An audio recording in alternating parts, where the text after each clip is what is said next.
Boa tarde para vocês, então, no Brasil. Vamos começar nosso domingo. O nosso tema de hoje é roupas judaicas. A gente tem falado alguns temas sobre como é a visão judaica sobre alguns assuntos, sobre a parte da medicina, sobre o conceito de alegria, como que o judaísmo encara alguns temas. E hoje o nosso tema vai estar ligado à questão da vestimenta. É, não é por acaso esse tema. Temos nessa última semana, último Shabat, que nós tivemos a leitura de um trecho bíblico que conta das vestimentas dos sacerdotes. É, então a gente vai comentar um pouco sobre isso hoje. E também a gente vai, nesse próximo fim de semana, comemorar a festa de Purim. E a festa de Purim, nós falamos na nossa aula de Purim há um ano atrás, exatamente. A festa de Purim é uma festa onde um dos ingredientes da festa, uma das partes importantes da festa, está relacionado a máscaras. É, e que existe uma certa relação entre a questão das vestimentas e as máscaras, o que significa isso para a visão judaica. Falamos isso na festa de Purim e vamos tentar também hoje alcançar isso um pouco. Vamos primeiro introduzir o tema sobre vestimentas, os trajes que os seres humanos a priori usam. A gente tem nossa origem lá na parte do início do Bereshit, do Gênesis, quando trata do assunto da criação de Adão e Eva, quando é criado a humanidade. Eles foram criados de forma perfeita, eles estavam dentro do paraíso, se encontravam dentro de uma situação, literalmente, como a gente fala, paraíso. Não tinha nada de mal, nenhum tipo de tentação, nenhum tipo de coisas erradas, a pureza, a luz, toda a questão do que era um paraíso era algo que, assim, eles se encontraram na criação. Todos eles estavam perfeitos em forma de corpo, não tinham nenhuma falha, estavam todos eles plenos, prontos para servir ao Criador na missão divina que eles tinham. Esse era o propósito da criação: um homem pleno e uma mulher plena num paraíso. Esse era o momento inicial. Estavam prontos para servir a Deus. Mas o primeiro desafio que vai ter a humanidade lá, o Adão, a Eva aí, induzido pela cobra, eles vão cometer o chamado pecado da fruta da árvore do saber, do conhecimento, Etz Adat. E eles então, ao experimentar essa fruta, eles vão ter o discernimento agora entre o bem e o mal. Eles vão perder o discernimento entre o bem e o mal. O que antes era uma coisa externa, vai ser uma coisa agora interna, esse discernimento, e eles vão passar a ter consciência do físico, e a partir desse momento eles vão precisar de uma vestimenta. Eles vão se ver nus e vão ter vergonha deles e vão se necessitar serem cobertos o seu corpo. Do ponto de vista da mística, é interessante que eles eram ditos como seres de luzes. Eles vestiam um or. Or em hebraico é luz. E depois que eles adquirem comem lá o fruto da árvore do conhecimento, eles passam a saírem do status de um ser de luz para um ser de Or com Ain, um ser de pele, de couro, ou seja, a pele humana. Eles saem de um status de ser de luz para um ser de pele. E agora eles já passam a ter vergonha do corpo deles. Eles vão ver seu corpo, vão se dar conta do corpo, e já não era tão puro e tão bom como no momento de luz, no estágio que eles se encontravam. Então, eles vão ter agora associações com as partes do corpo e vão ter o senso de vontades, desejos e prazeres. E isso tudo vai dar para o homem e para Eva, para Adão e Havá, o conceito, o sentimento de vergonha, porque eles vão primeiro lembrar que eles perderam o status, eles vão ver o status que eles se encontravam, num status elevado de luz, para uma queda, para a questão da vontade, do desejo com relação à luxúria, e vão estar sendo levados pela tentação. Então, o homem ficou envergonhado da sua nudez, da sua forma como ele se encontrava, e vai cobrir o corpo. Em hebraico, a palavra levush, vestimenta, tem a ver com a palavra vergonha. Lebushá. Bushá é vergonha. Então, levush é o estar, uma vestimenta que está cobrindo a sua vergonha. Então, ele vai cobrir o seu corpo, Adam e Havá, eles vão tomar consciência de que eles estavam nus. Então, isso tudo vai ser as primeiras vestimentas que o homem vai ter para cobrir a sua realidade atual. Ou seja, eles estavam num status de elevação, de luz, eles agora vão estar num status de corpo, de pele, de carne e osso, e eles então vão estar sendo geridos pela tentação, pelos prazeres, e essa luta que vai ter interna da questão espiritual versus o corpo físico. Esse é um resumo rapidamente do início das primeiras vestimentas, ou seja, Adão e Havá vão ser os primeiros que vão ser vestidos. E a ideia da palavra levush é exatamente isso, cobrir as suas vergonhas. Agora, do ponto de vista judaico, falamos de roupas judaicas, vestes judaicas. Do ponto de vista bíblico, a gente vai ter, vamos dar uma introdução rápida, a gente, antes de continuar, eh, vamos desconfigurar tudo que a gente tem na nossa imagem, na nossa mente, de roupas que a gente vê pela televisão, pelas fotografias, de vestimentas judaicas. Vamos dar um momento de deletar tudo que a gente imagina, ou tudo que a gente costuma ver, como as pessoas se vestem no nosso meio ambiente, nós, nossos avós, nossos antepassados, vamos tentar deletar isso e focar na questão tradicional. O que que a nossa Torá, o que que os nossos sábios ensinam sobre o que que é uma vestimenta judaica, uma roupa judaica. Então, a princípio, a gente tem um mandamento que vai falar sobre vestimentas e, especificamente, vai falar sobre usar umas franjas, assim é o versículo bíblico, eles usarão pequenas franjas nos cantos de suas vestes. Um trecho que a gente lê diariamente no Shema Israel, na nossa oração matinal e noturna do Shema Israel. Um trecho que fala sobre a confecção do tzitzit. Essas franjas são o tzitzit, que são os fios que estão amarrados para os seus motivos, lembrar as mitzvot, né, os hartem et kol mitzvotat, assim diz a Bíblia, para lembrar todas as mitzvot, e tem lá um jogo de números e letras,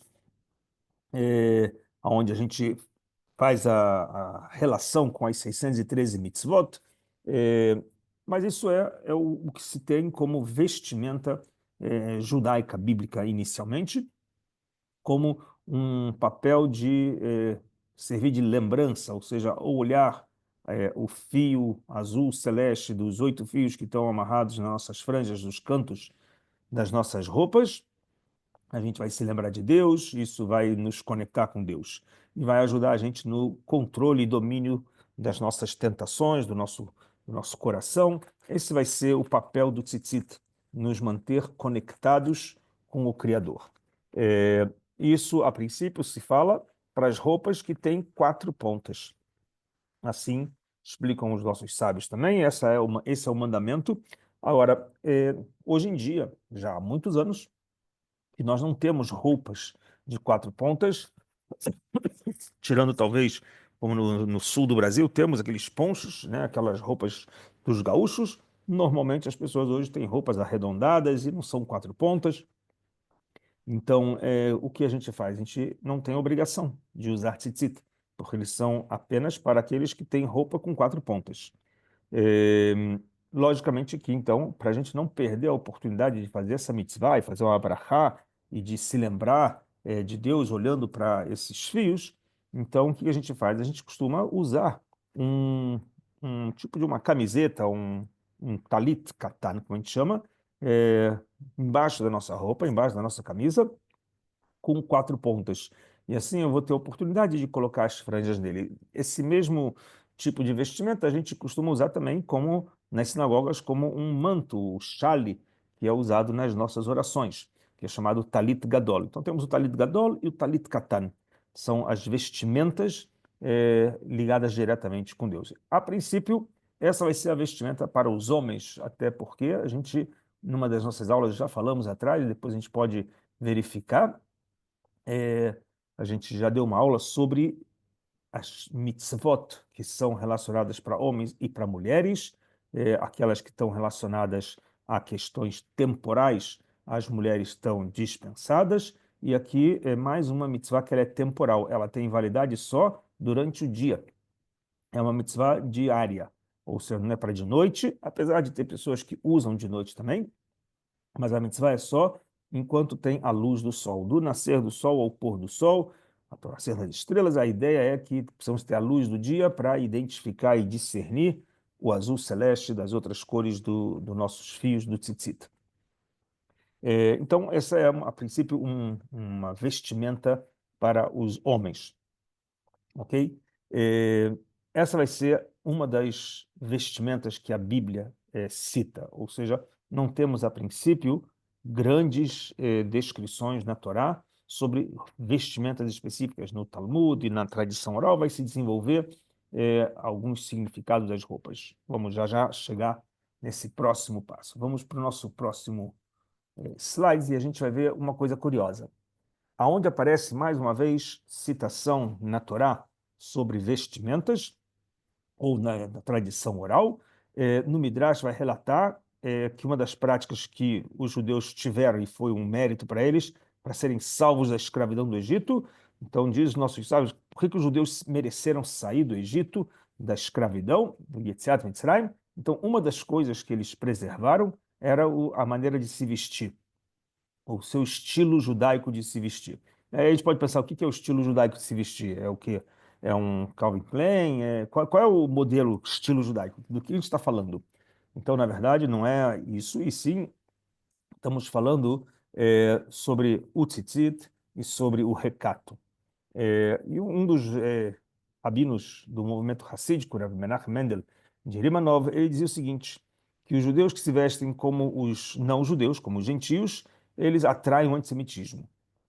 Ele falava que é uma preocupação muito grande os judeus quando imitam os não-judeus com as vestimentas modernas, com as vestimentas de moda, eles atraem o antissemitismo. Tem que entender que, na verdade, aqui é o fato de deixar de usar a vestimenta judaica. E a vestimenta judaica aqui, a princípio, estamos falando, até agora, falamos do tzitzit, mas vai ter mais alguns detalhes sobre vestimentas. Já dei uma regra aqui interessante, que era a questão do recato. Não falamos ainda de cores, não falamos de cortes, nada disso. Mas, a princípio, a questão do tzitzit, para os homens, isso vai ser a principal veste judaica. Dentro das vestimentas, tem uma coisa interessante que a gente pouco escuta nos dias modernos, mas é importante saber, e algumas comunidades judaicas preservam isso dentro da sua sinagoga, da sua central comunitária, de orientar os judeus, é uma questão chamada de shatnez, inspeção do shatnez. O que é shatnez? Um mandamento bíblico que proíbe de se usar, de misturar na nossa eh, produção do tecido a lã e o linho juntos. Eu posso usar uma camisa de linho e eu posso usar um casaco de lã, nenhum problema. O que eu não posso é, na minha fiação, misturar lã e linho. Isso é um mandamento bíblico, é um chok, né? Escrevi chuk aqui por engano, é um chok. Nós, quando falamos sobre as mitzvot, na aula das mitzvot, que desmembramos os seus significados e como ela é, mitzvot que são da Torá, mitzvot que são dos sábios, algumas que são com entendimento. Algumas mitzvot que temos na Torá, elas estão categorizadas como um hok, quer dizer, uma lei, que é algo que não se tem um motivo claro, transparente.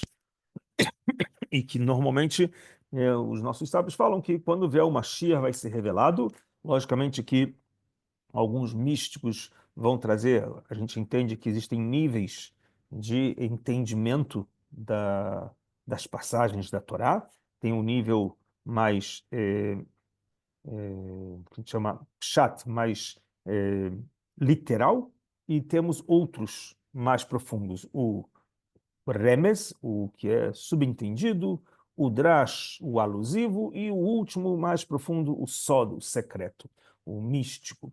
Então, alguns místicos já vão trazer o motivo do porquê não usar shatnez, mas os ensinamentos de muitas dessas questões de Hok, de Hukim, dessas leis sem explicações, quando vier o Mashiach vai ser esclarecido. Mas a gente já pode dar uma dica, eu até deixei marcado aqui na palavra shatnez em hebraico, deixa eu ver se eu consigo dar um zoom para vocês.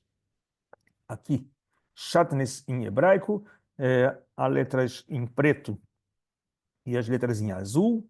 Shatnez são duas palavras, sendo que a palavra Shin, Tet e Nun formam a palavra do Satan, que é o Satanás, e a letra Ain e Zain leva a palavra Oz, na verdade, de força. Então, a ideia que se costuma explicar é que normalmente quando se mistura a lã e o linho, está se dando força para as forças, está se potencializando as forças malignas. Então, do ponto de vista do que a Torá nos ensina com relação à vestimenta, significa que eu posso usar vestimenta de lã, eu posso usar vestimenta de linho, de algodão, de couro, posso usar tudo isso. Posso fazer uma calça, um terno, posso fazer um vestido, nenhum problema. O que eu não posso é, na hora da fiação, misturar juntos a lã e o linho.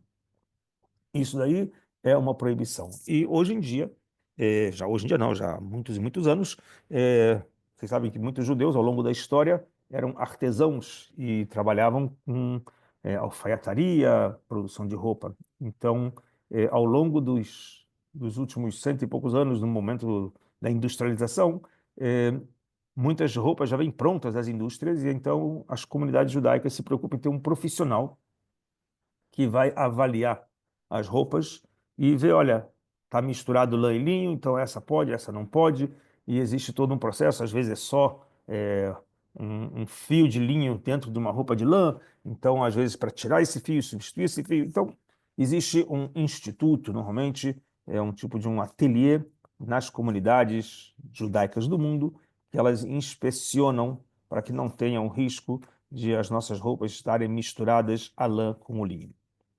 Ok?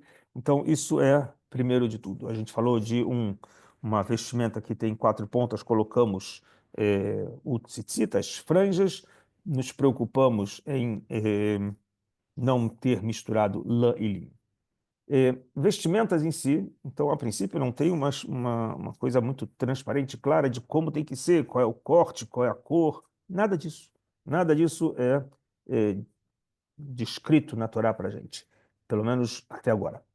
É, Agora, com relação às vestimentas, a gente tem também, falamos que Adão e Havá colocaram vestes, cobriram sua nudez, então a gente, a princípio, tem que cobrir as nossas partes nuas. E como a gente se veste, tem também uma lei dentro da nossa tradição, do Shulchan Aruch, do nosso código de leis, como a pessoa deve se vestir. Não basta somente ter a roupa, mas tem que saber como colocar a roupa. E vai ter também significados místicos sobre a ordem de como se faz isso. Eu vou descrever para vocês aqui o que o Shulchan Aruch nos ensina, o que o Código de Lei Judaico ensina. Diz o seguinte, que ao vestir as roupas, a pessoa deve colocar o lado direito, primeiro o braço direito, depois a perna direita. Ou seja, primeiro o direito e depois o esquerdo. A gente, então, na hora de vestir uma camisa, primeiro coloca a mão direita, depois coloca a mão esquerda. Na hora de vestir uma calça, primeiro o pé direito, depois o pé esquerdo. Na hora de vestir um sapato, primeiro o pé direito, depois o pé esquerdo. No caso dos sapatos, ao amarrar, a gente começa primeiro amarrando do esquerdo e depois amarra o do direito. Isso tem a ver também com o tefilim, que a gente amarra com a mão direita, a gente amarra o tefilim. Então, também o amarrar o sapato é a mão direita que vai começar primeiro amarrando o pé esquerdo e depois o pé direito. Uma pessoa que é canhota, ele faz exatamente o inverso. A ideia de que a mão mais forte começa primeiro. A mão direita sendo a mais forte, ela vai ser a primeira, tanto para colocar o sapato, para botar o braço da roupa, da calça, da camisa, todo é o lado direito começando. Na parte mística vai ter significados, a direita com a esquerda, as duas colunas da árvore da Kabbalah, Hesed e Gvurá, que é benevolência e severidade. Tudo isso tem significados na Mishka, na Kabbalah. Do ponto de vista da nossa lei, é assim que funciona, essa é a forma correta de se fazer. É, Antes de continuar, eu vou contar assim uma historinha rápida para vocês. É, Muitas pessoas falam assim, mas por que tanta detalhe para colocar uma calça, para colocar uma camisa, para colocar tudo? Para que a lei judaica se entra nesses detalhes minuciosos para isso? Então, vou contar um caso que aconteceu alguns anos atrás, alguns mais de 25 anos atrás. Não me lembro agora exatamente a data. Posso depois, para aqueles que tiverem necessidade de saber exatamente a data, me mandam um WhatsApp, eu respondo. Mas eu pesquisar exatamente. Aconteceu em Israel, há uns mais de 25 anos atrás, um caso seguinte. Um jovem soldado saindo da base na sexta-feira para ir para casa. Sexta-feira em Israel, o transporte público acaba mais cedo por causa do Shabat, e ele estava esperando o ônibus, já tinha acabado o horário de ônibus, então ele tentou carona para ir para casa. Ele estava numa base no norte, e aí apareceu uma pessoa que estava indo de carro, viu ele lá e ofereceu com o soldado, ofereceu carona, o que é muito popular aqui em Israel ao longo de muitos anos, dar carona para os soldados, antigamente era muito popular. Hoje em dia já tem uma orientação com cuidados para os soldados por medo de sequestros, etc. Então pararam, mas até muitos anos atrás era bem popular.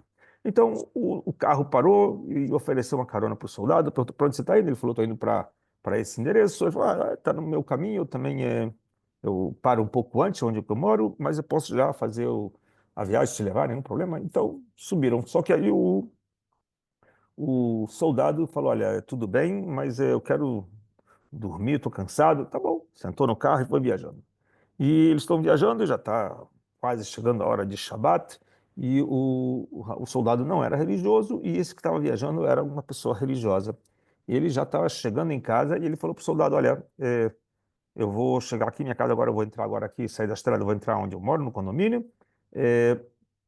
Para ir para tua casa, tem que seguir reto aqui, mas já vai começar o Shabat, não vai ter muito transporte, já vai ser um pouco mais difícil de você conseguir.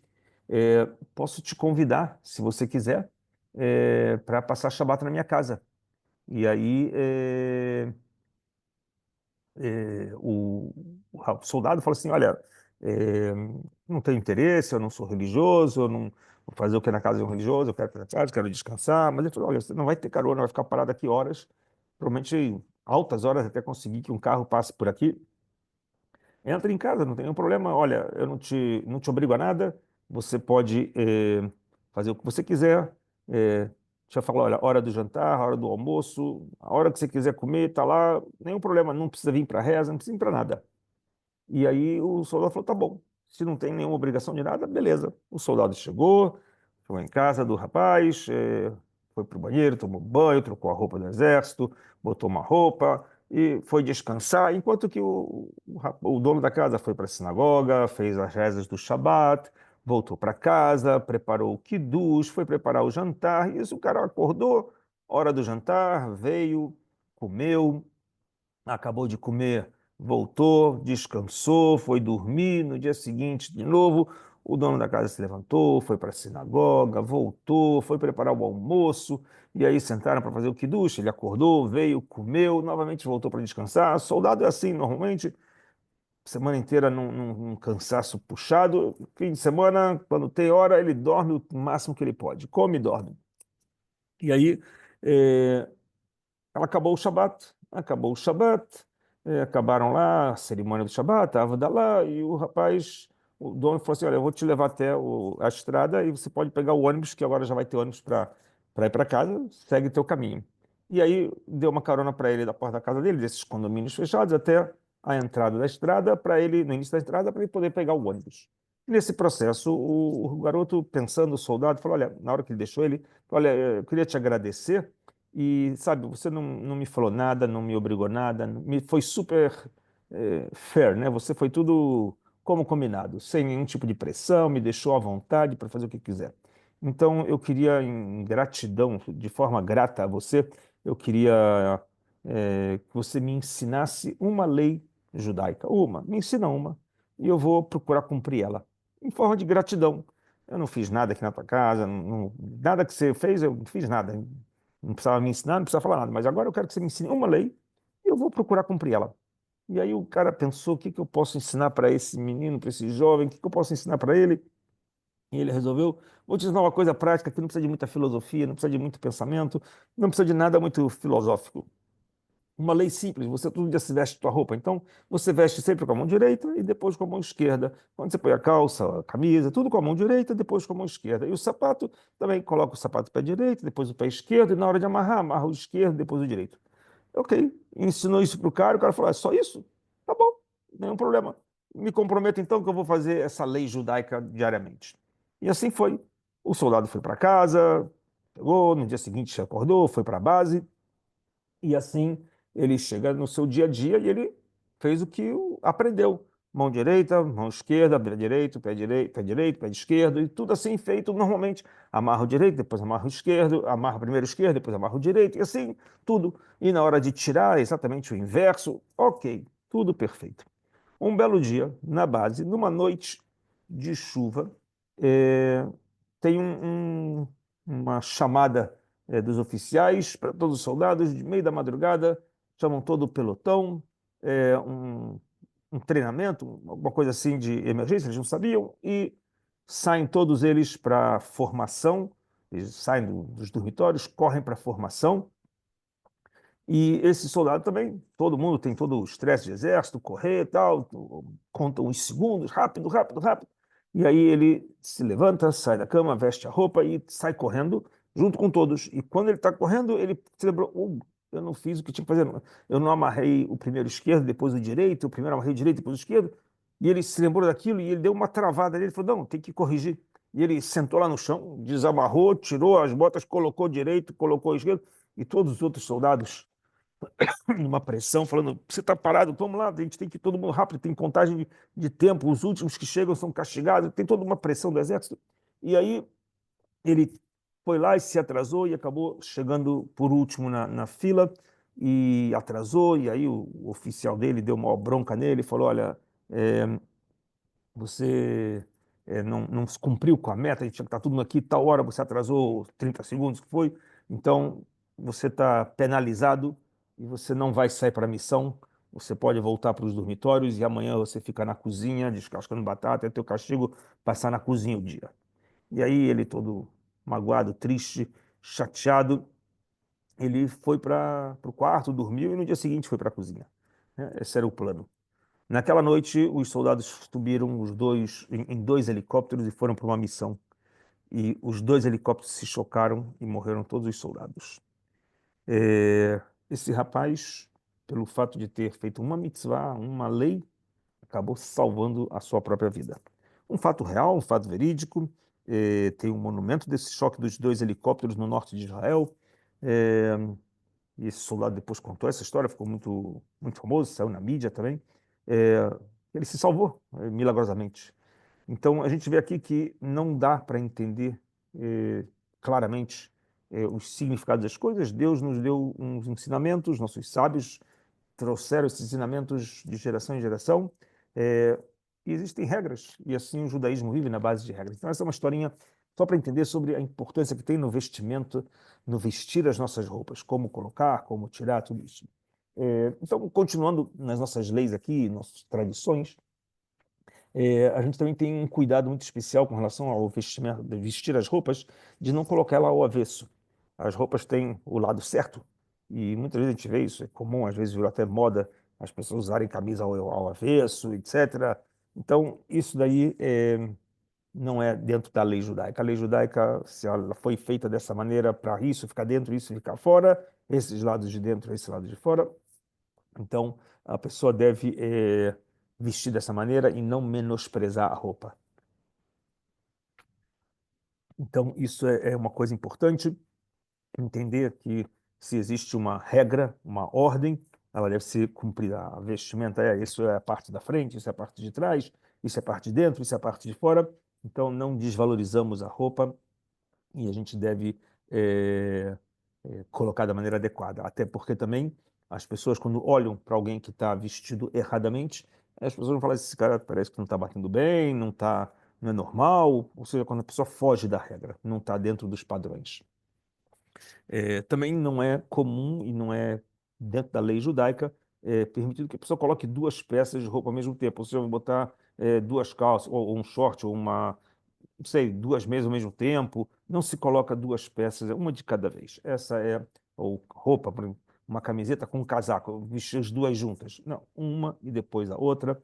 Isso tudo deve ser dessa forma. E também na hora de remover as roupas, a gente faz o inverso de como colocou. Se eu coloquei com a mão direita e depois com a mão esquerda, na hora de remover, eu tiro primeiro a esquerda e depois eu tiro a direita.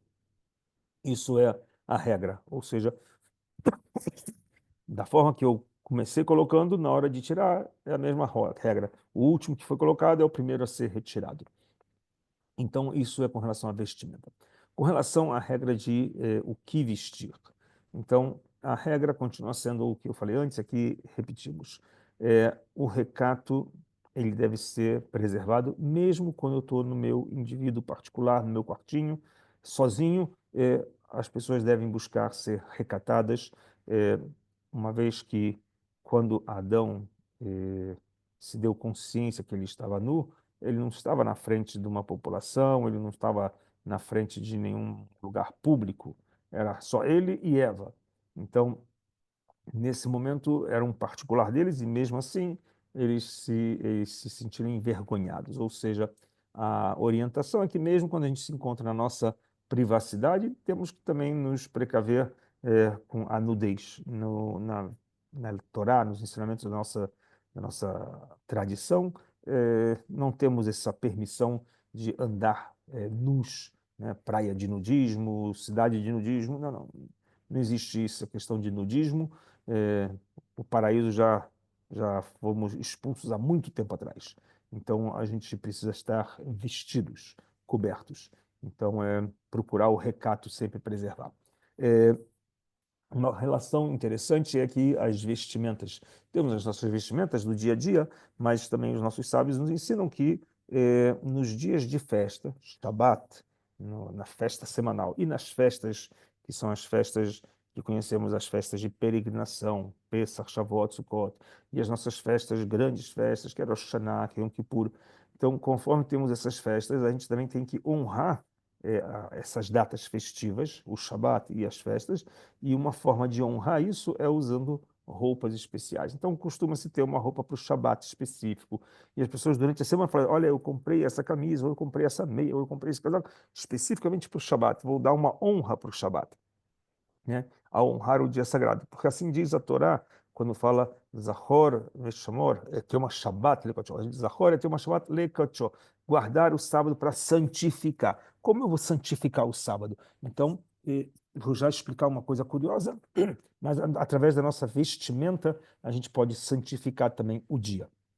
Roupas limpas, roupas bonitas, ou seja, uma roupa mais bonita do que a da semana. Se durante a semana você usar uma roupa padrão A, você agora vai usar uma A+, uma mais bonitinha.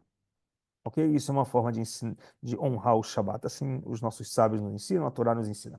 Agora, para entender isso, tem que entender o conceito da palavra Kadosh. Se a gente fala que tem o Shabat, que é Kadosh, que é um dia sagrado, e os dias de festa são dias sagrados, o que significa sagrado? O que torna esse dia sagrado? O que torna uma roupa sagrada? O que torna um ato sagrado? Então, a palavra em hebraico Kadosh, sagrado, ela vem da raiz do hebraico do verbo lehakdish. Lehakdish é dedicar. No templo tinha uma coisa chamada ekdesh, as coisas que eram separadas para o uso do templo.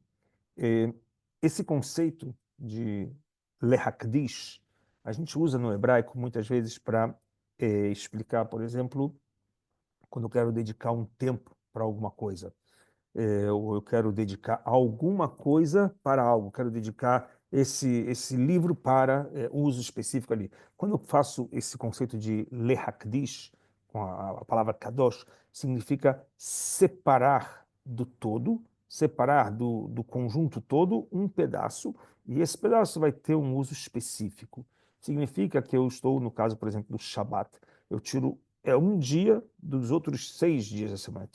Eu tiro o sétimo dia do conjunto dos 6. Os 6 dias você trabalha no teu dia a dia e o sétimo você separou ele para nesse dia você santificar. Na hora que você se separou, você já santificou.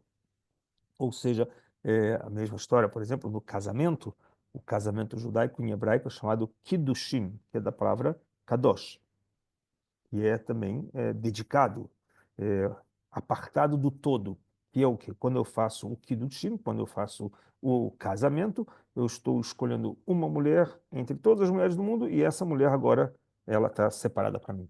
Ou seja, eu estou fazendo um ato de consagrar. O casamento, Kiddushim, é uma consagração, é algo que está se tornando sagrado. Então, na ideia do judaísmo, as roupas também, quando você separa essa roupa que eu vou usar para o Shabat, essa roupa ganha kedushá, essa roupa ganha santidade.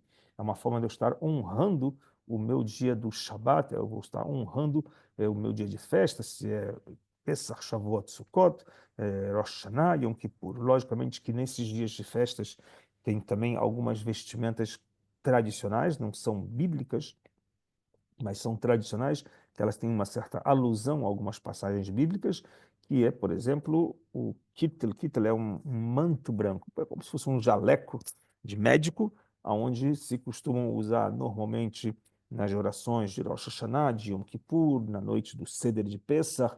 eh, São vestimentas que, às vezes, apenas os oficiantes das cerimônias, no caso o Hazan, ou o tocador de shofar, ou o oficiante da mesa do Pessah, outros costumam fazer também, mesmo que ele não é oficiante, durante a reza também estar vestido assim, é uma forma de lembrar o que diz na nossa tradição, na Torá, no Tanar, vai falar sobre o branco vai ter uma relação de se purificar, lealbin, todo o assunto de embranquecer, a ideia de se purificar.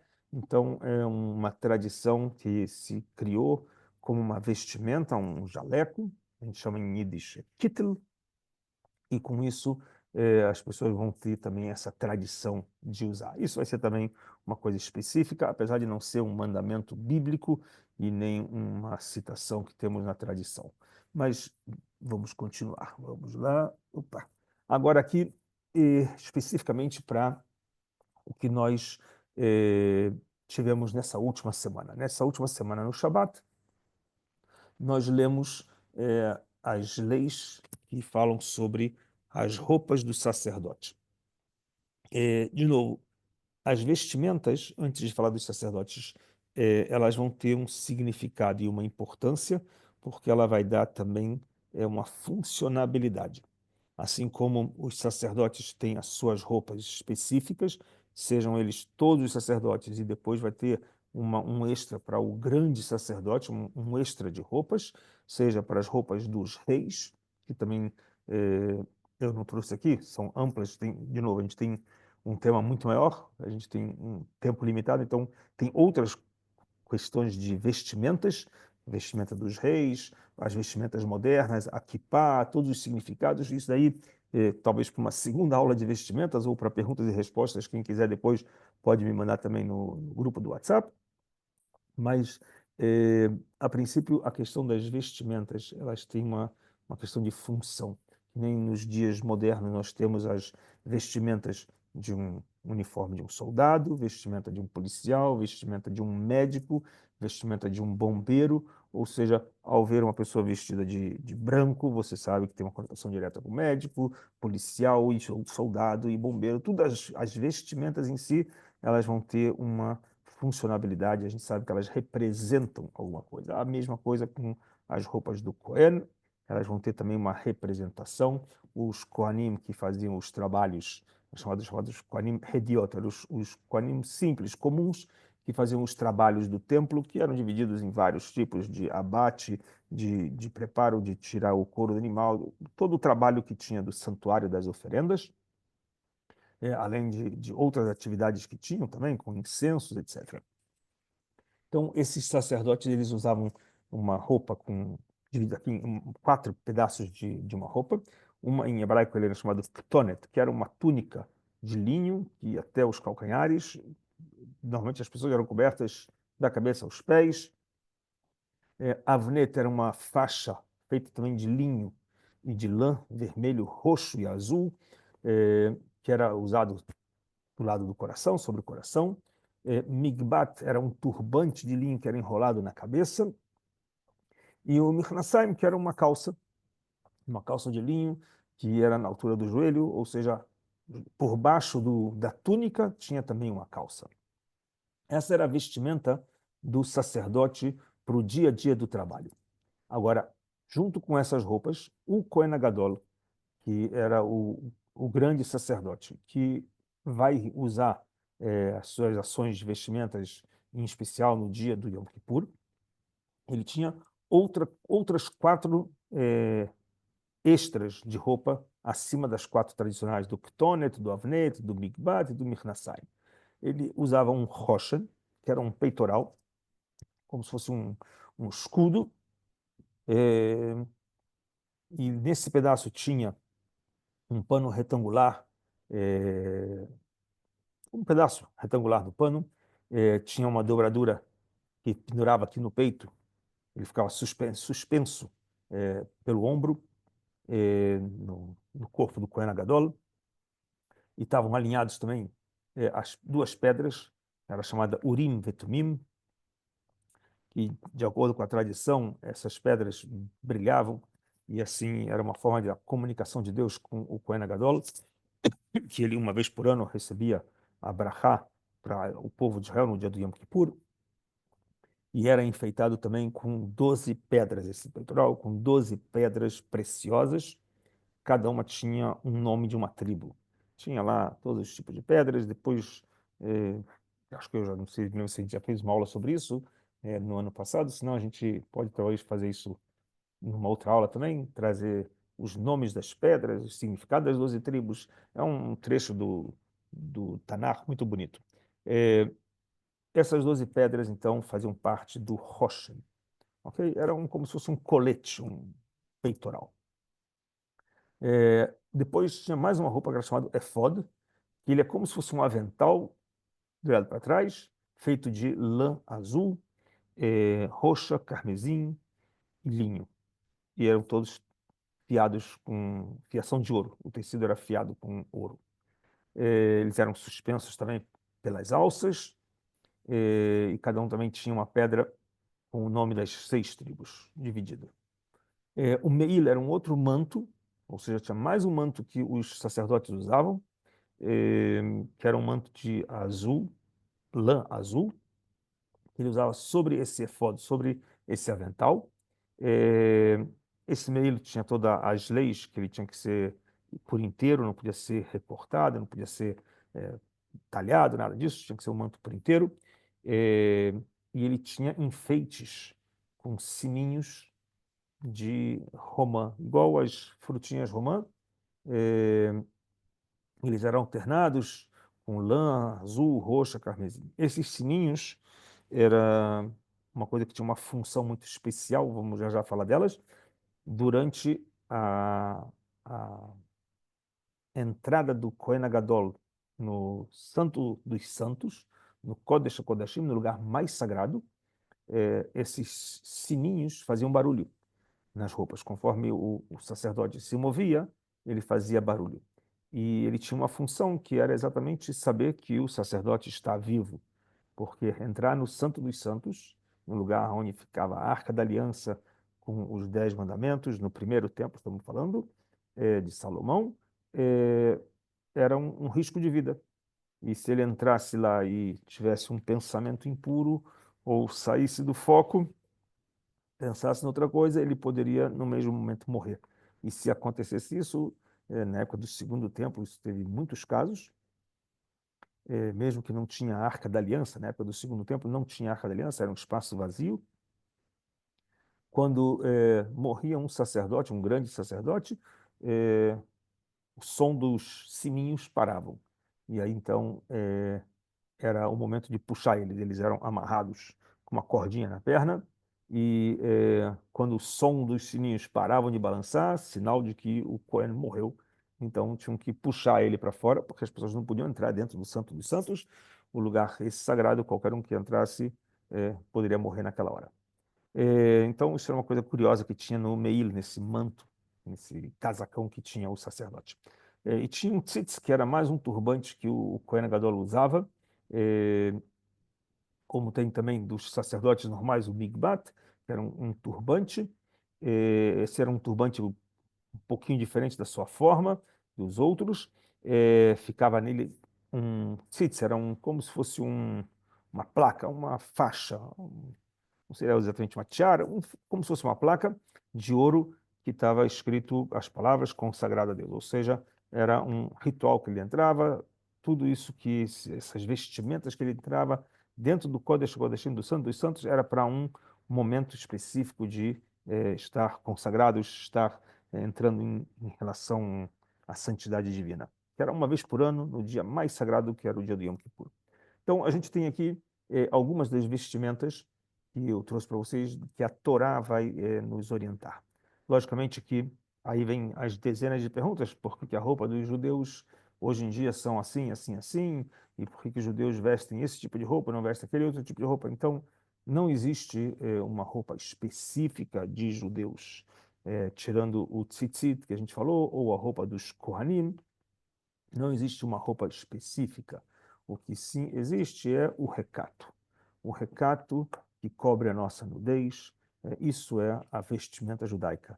Logicamente que existe uma questão de, perante Deus, se vestir com honraria, se vestir com respeito. Então, as pessoas vão procurar uma roupa que seja uma roupa que traga respeito. A gente, quando vê uma pessoa que vai num parlamento, ou vai perante um rei, ou vai perante um presidente, um congresso, ele vai vestido com uma roupa que não é a mesma roupa que ele vai para a praia, não é a mesma roupa que ele vai para um campo de futebol, para um jogo. Ou seja, a roupa que você vai dar respeito ao momento, vai dar respeito às pessoas, vai dar respeito ao local.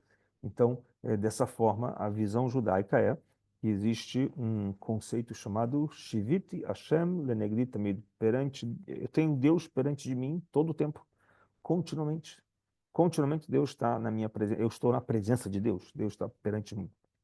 Então, se eu tenho a consciência que estou na presença de Deus o tempo todo. Então, imagine a situação, estar na presença de alguma pessoa importante ou de um rei. Como é que você fica? Você não fica de bermuda e camiseta, você não fica de chinela havaiana, você vai vestir uma roupa adequada para estar perante o rei todo dia. Então, imagine na tomada de consciência que a gente está perante Deus todo o tempo. Então, as pessoas procuram se vestir de forma respeitosa. Então, além da questão o que a gente chama do recato, o respeito também. Então, isso vai ser a parte das vestimentas. E aí vamos dizer, mas por que os judeus andam com a kippá, ou por que os judeus andam com roupa preta, ou com roupa branca? Então, a kippá em si faz parte de uma herança desde a época de Moisés, quando recebeu os 10 mandamentos, com o seu rosto brilhando, fala-se de raios de luz, então ele cobre a cabeça. E a kippah vai ter a conotação de ser um sinal de reverência ao Criador. Ou seja, não tem uma obrigação bíblica para usar kippah, mas ao momento que eu tenho consciência de que sobre nós temos um ser supremo, a kippah vai ter essa função, me colocar na posição de reconhecimento que acima de nós tem um ser supremo. Esse vai ser o papel específico da kippah. A Torá ainda vai falar uma coisa mais com relação para as mulheres, de que as mulheres casadas cobriam a cabeça, cobriam o cabelo. Da onde a gente vê isso? De uma passagem bíblica, que no caso, quando tinha uma mulher que era suspeita de traição, que ela era casada, suspeita de traição, ela vinha para o sacerdote e ela descobria os seus cabelos. Ou seja, se ela descobria os cabelos, é sinal de que ela estava com o cabelo coberto. Então, dessa forma, a gente tem na tradição mais uma questão com relação às mulheres, especificamente de mulheres casadas que cobriam seus cabelos. Isso pode ser com um lenço, pode ser com um chapéu, pode ser de acordo com a moda, o que for da época. A mesma coisa com as roupas. Se há 500 anos atrás a moda era usar um turbante lá no Marrocos, então essa é a roupa judaica. Se tinha 4 pontas, botava franjas. Se não tinha 4 pontas, era o turbante por si só. Se lá em Paris do século XVIII era usar um chapéu estilo Santos Dumont e um terno com gravata, essa é a moda. Então essa era a roupa. e é uma roupa respeitosa, é uma roupa que está recatada, então essa é uma roupa judaica. Não existe um espaço para dizer isso é uma roupa judaica, isso não é uma roupa judaica. Algumas roupas com histórico, por exemplo, dos grupos mais racídicos e mais rígidos com a lei, que andam com terno, gravata ou umas capotas, etc. Muitos disso são costumes que foram adotados nos últimos 200, 300 anos nas regiões onde eles eram originários, na Rússia, na Polônia, alguns deles como uma vestimenta imitando parte dos russos em ataques nas aldeias judaicas, eles imitavam as roupas das vestimentas militares, com chapéu de pele, ou seja, parte das origens não é uma origem especificamente judaica, e sim parte da tradição de como as pessoas se vestiam na época. Então, do ponto de vista como eu quero viver dentro da lei judaica. Então, as roupas não têm nenhum tipo de empecilho. Posso usar uma calça normal jeans, posso usar uma camisa de social, posso usar tudo isso, desde que eu esteja recatado. Isso faz parte de uma roupa judaica. Eu não posso abrir mão de, se eu tenho uma roupa com 4 pontas, usar as franjas com tzitzit, e isso vai ser a parte da minha identificação de roupa judaica entre muitas outras, ok? Mas isso é basicamente as principais coisas para o tema de hoje sobre a lei judaica. E logicamente que todos vocês que tiverem perguntas sobre o tema, a gente pode ir no grupo do WhatsApp ou pelo próprio canal do Lilmod no YouTube, pode mandar perguntas lá também. E a gente, lógico, em poucos dias essa aula já vai estar no online de novo no YouTube, como sempre a gente procura na mesma semana colocar para vocês passarem também para outros, assistirem, para quem não assistiu e terem todo o trecho aí. E a gente espera vocês no próximo domingo para a próxima aula. Ok? Espero que tenham gostado da aula de hoje e a gente, semana que vem, nos encontramos novamente. Um abraço para todos vocês, uma boa noite, Boa noite, obrigado. um abraço para todos e um Purim Sameach já antecipado. Vamos ter semana que vem, na sexta, sábado, a festa de Purim. Então, um Purim para todos vocês. É, tenhamos boas notícias, se Deus quiser. Igualmente Amém. para você também. Muito Boa obrigado. noite. Boa noite, boa noite. Boa Tchau, noite. tchau. Tá.